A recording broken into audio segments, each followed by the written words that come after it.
Акцијата Македонија без отпад во Штип ја почнаа најмладите. Децата од градинките денес за почиста и поубава животна средина чистеа во нивните дворови и блиската околина.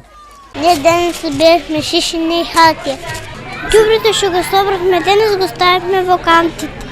За градинката да ни биде чиста и целата земја. Денес облечува робичка од хартија. Освен што чистеа, најмладите денес и учеа за отпадот. Едукативна еколошка работилница, каде децата од 3 до 6 години веќе ги едуцираме на кој начин да го селектираат отпадот кој што беше во нашата градинка, во нашиот двор.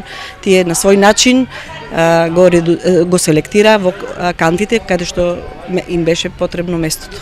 А во акцијата ќе се приклучат и учениците од основните и средните училишта од Штип. Веќе утре од 9 до 11 часот и сите основни и средни училишта заедно со своите наставници ќе се вклучат масовно во расчистувањето на своите дворови и околината на околу училиштата во акцијата Македонија без отпад. Но и општинската администрација и вработените во јавните претпријатија ќе чистат на 3 локации. Едната локација е општинската администрација ќе чисти во населбата 8 ноември, втората е локација на Света недела, каде што вработените заедно со директорот на јавното комунално претпријатие ИСАР ќе чистат во Света недела, и третата локација е јавното комунално претпријатие Стипион ќе чисти во поранешно нервно оделение. Освен во Штип, акцијата Македонија без отпад утре ќе се спроведе и во останатите градови во државата со цел подигање на свеста на граѓаните за поголема грижа кон животната средина.